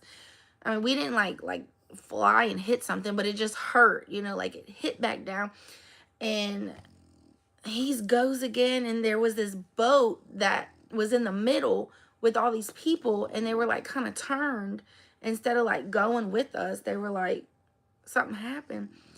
And my husband like slows the boat down and he stops it. And I'm like, what are you doing? What are you doing? He's like, I think he's like stands up and looks over at them and turns to me and he's like, I think they're in trouble. And I'm like, what are you doing? Start the boat. Like, he turns this pontoon boat off to go look at these people. Like, we're not even close to the people, but he's worried about the people. But you know what? When you go and serve the Lord, the Lord turns around and serves you. Because I'm like, what? The people, I said, what you should, I was like, start the boat. I said, we can't even save ourselves. How can we save somebody else? Like, we almost flipped over 2 times. The second time was worse than the first time. The thing was almost vertical. And I knew for sure we're flipping over. And you're worried about a boat of 15, 20 people. And we got 4 and we can't even save ourselves. I said, start that boat and go. So he starts the boat. And when he starts the boat, he goes slow. Well, we don't know nothing about a freaking boat, okay? Nothing. Nada, nothing, nada, zap, zap, zero, nothing.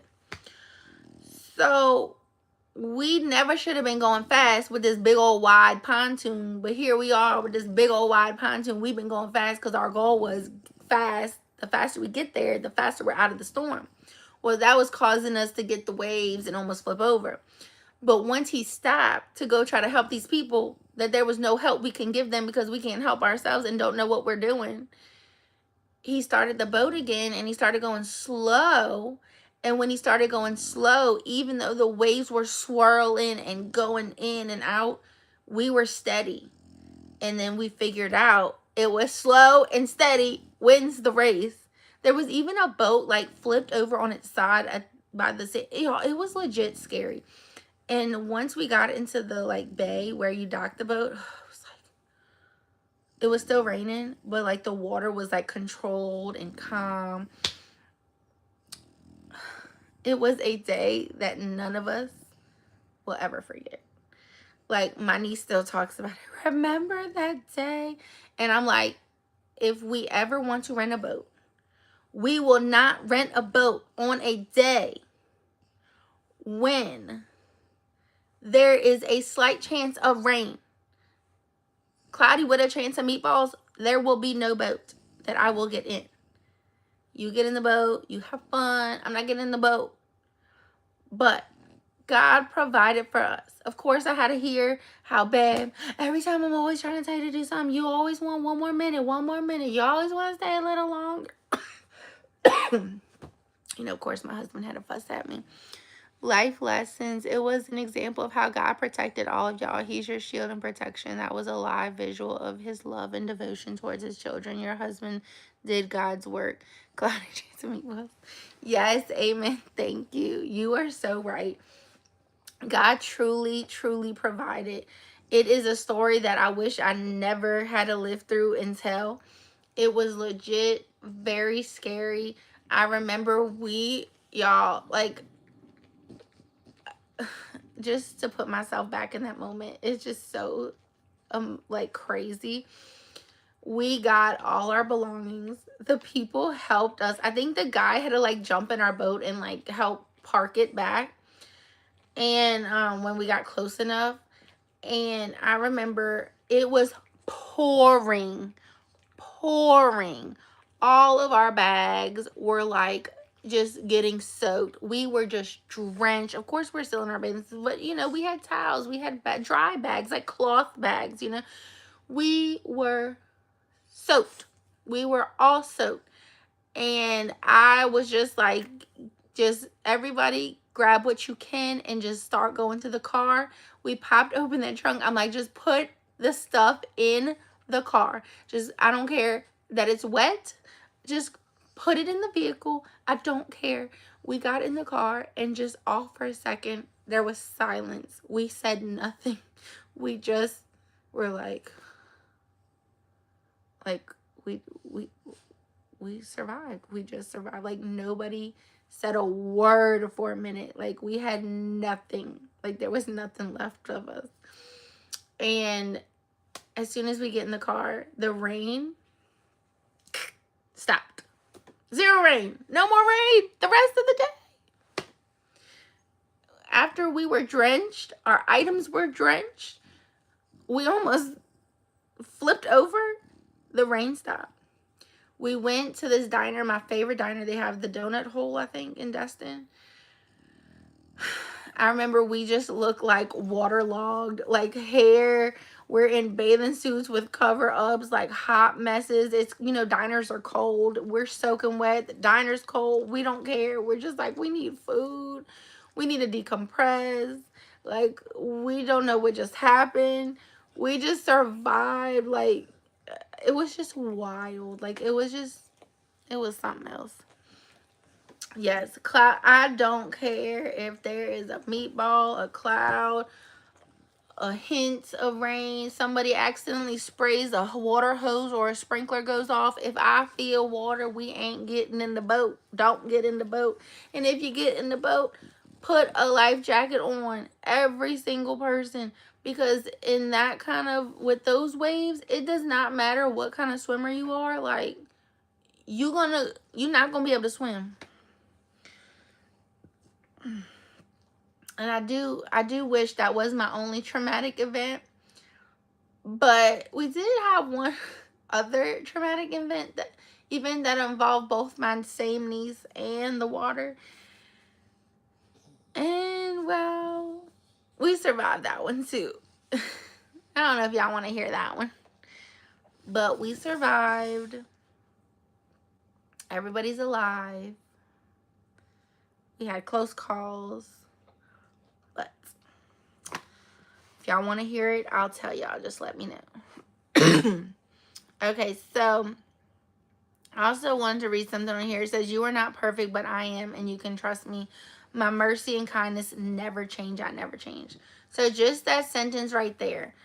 My mercy never changes and I never change. How many times have we been betrayed by someone, whether it's in our relationship, a spouse, a friend, a partner, our cousin, our sister, our brother, our parent, a co-worker? You know, so many times humans betray other humans, or because, well, we're not perfect and we fall short. And so, Meme, are you okay? Like, what are you doing? Every time Mama's giving a word, you distract Mama. Use the star. They didn't use the star. They said it. I heard him say it. They said Meme's the star. What does that you even have to talk for when Meme talks? You got a tear.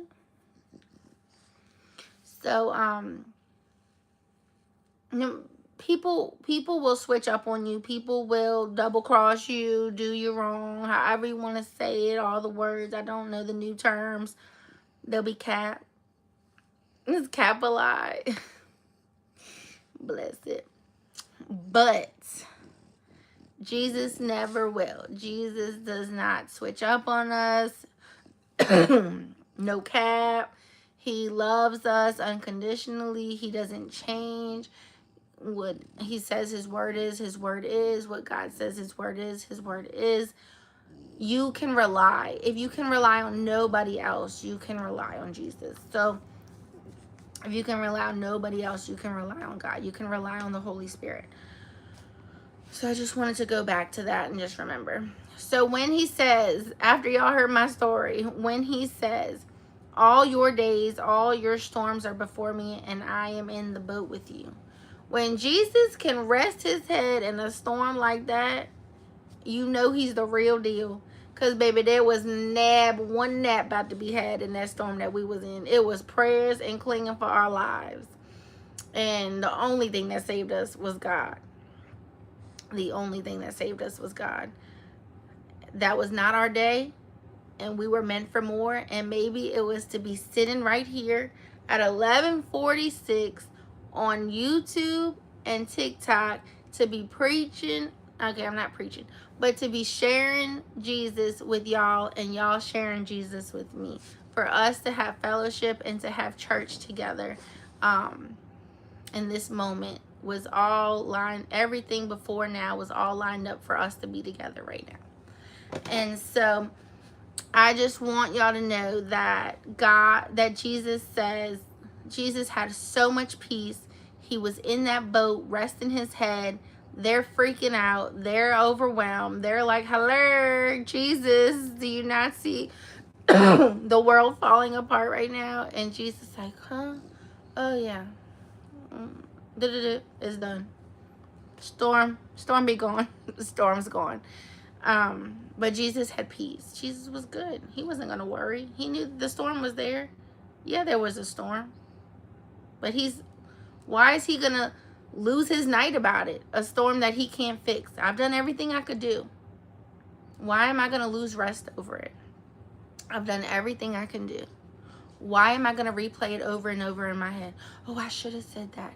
Why didn't I say that? Oh, if I would have said that, then she would have got what she deserved. If I would have said that, I would have put her in her place. Why let him get to me? I wish I would have had them.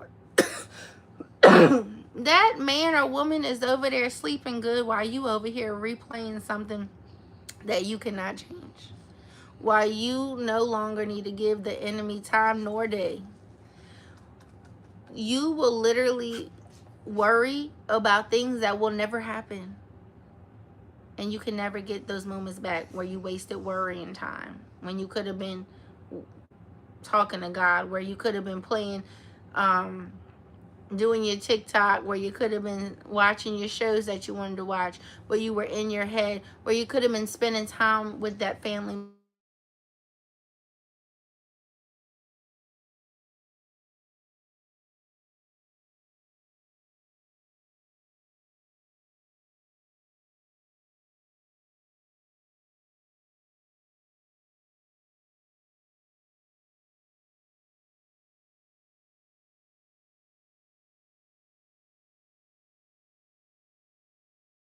Shoot, I'm sorry. I know can you hear me again? I know it's because someone's calling me. Can y'all hear me? I looked and I was like this. I got stuck. All right, let me read it again because I got to get off here. It says, God is willing and ready to bless you. His faithfulness is beckoning your faith. If you feel as though you've been praying, waiting, and God is taking too long, know that his ways are perfect and so is his timing. Trust him and trust his watch. He's never late. He's faithfully exactly on time. Amen, amen, and amen. All right, Genesis. All right, life lessons. Okay, and then the one yesterday that I want to say to y'all, and we're going to leave it with this. And so we can talk about it when we get back on together. Hopefully I get back on with y'all tomorrow night. It says, find time to truly rest. Sit quietly in God's presence and listen for his voice as you pray. In what way do you need God to bless you in this moment?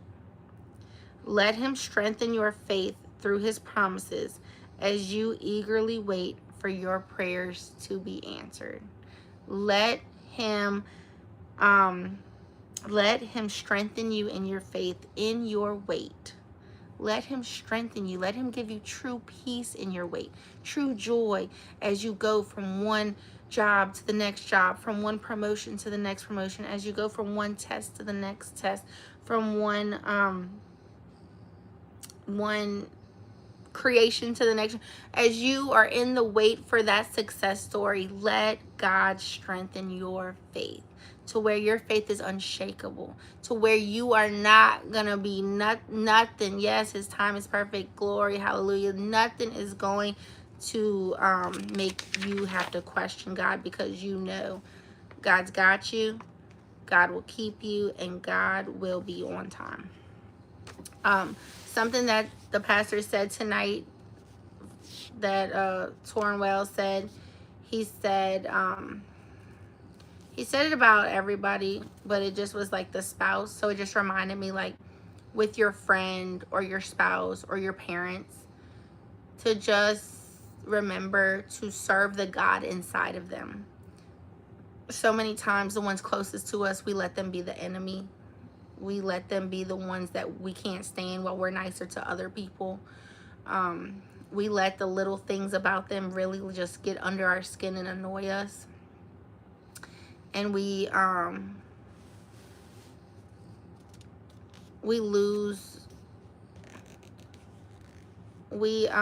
just lose, like, kind of take it for granted to have them there, because they're always there. So since they're always there, they're annoying. Or since they're always there, you don't have time for them, or this comes before them. But or maybe, like, when we do things for them, our parents, our friends, our spouses, we don't do it with a whole heart. And just to remember to serve God inside of them. Just like I tell y'all to go out and serve, and when we go out and serve others, that we're serving God's children, so we're in fact serving God. It's the same thing of your parent or your spouse or your sibling or your family member, that when you're serving them in your relationship with them, that you're serving God. So if we stop for a second and look at it that way, maybe we can take a pause and take a minute and treat them with a little more kindness. And sometimes when we've had a rough patch with somebody, that first initial time is not going to be the end all be all, and they're not going to be so sweet right away. Or they're not going to turn around and see you differently right away. But I would pray on it some more. And I promise you, if it has worked for me, 2 separate relationships actually 3 separate relationships, where it was like dark times, as in, I don't think this relationship is going to continue. I don't think we're going to get through it. And I prayed on it, and I prayed, and I stopped saying what they were doing wrong, and I stopped saying, and this is crazy for me to do, but I stopped saying and seeing first. I still see it.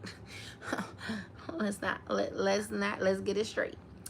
I stopped saying and seeing what they were doing wrong first. And I remember praying, like getting on my knees and praying, and like, God, give me the sign, like give me the answer, like help me understand what am I missing. And like, I just remember one day I was like, how can I be different? How can I show up differently to them? What am I doing for that reaction? What am I doing for them to be like that around me? So sometimes, instead of like you, we need to be like me in the mirror and ask God, how can I change my heart? How can I soften my heart and meet them in their needs so that we can break that barrier? Because when you're wrong and you think I'm wrong and I think you're wrong, well, we ain't never gonna go anywhere because we both wrong. And I know you're wrong. And why I know you're wrong is because this, and this. And I'm going to stand on this. And I have receipts to follow this. And they're like, no, you're wrong. And I got receipts. And I can't stand you or whatever, you know. And before you know it, we're just going further down the path. But if you can approach that relationship with a soft heart, with a heart like Jesus, with one where you're like, how can I change how I do it? How can I show up better and show up differently? Then you can finally break it where it's, you know, two wrongs don't make a right, where, you know, it's like, oh, well, you did this, so I did it. Okay, well, sorry I did it. But if you're going to do it because I did it, how do we change it? How do we change if that's your answer? You know, own what you did and don't make it my fault that you did what you did. And I'm going to start owning what I did, and I'm not going to do it because you pointed it out and I didn't realize I was doing it, and I didn't realize how it affected you. And no matter how I saw it or what I said, you took it that way. So let me adjust myself and swallow my pride and be more mature. Anyways, I love y'all. I pray that y'all have a good night, a good weekend. I hope to see you soon. Hopefully I'm on again tomorrow night. It has been a blessing to be here with you. Y'all mean so much to me. Thank you for being a part of my Teletiff fam. TMM Teletiff. Thank you for voting for my Maple May. I really appreciate it. You can go just click the link from the short about voting, and you can access it, and you get a free vote every 24 hours. I can't wait to see y'all tomorrow. I'm possibly going to some comedy things, so if I get on, it'll be probably around the same time. And usually on the weekend when I can, I just kind of get on random times, and it's earlier in the day. And anyway, I just challenge y'all again to, in the morning, think about some blessings that you want to look out for, so that we can focus on those instead of the negative of the day, so that at the end of the day you can have your sights on Jesus. You can realize your sights were on Jesus and how he moved in your day versus like that heaviness that you were already preparing for. I encourage y'all to go out and serve someone. It might be your parents, your spouse, your friends. It might be just a compliment. It might be serving them with helping them organize, clean, sitting with them, having that conversation you're always too busy for, calling them up, answering that text back. Just any kind of way you can. If you can just 2 servings, that would be wonderful. And remember, when we serve anyone, it's the same as we're serving Jesus. And I just pray over y'all, and I pray God keeps y'all and protects y'all. And I'll see y'all soon. I hope y'all have a good night. Bye, y'all. Hunties. I love y'all. Bye so much. See you. Goodbye.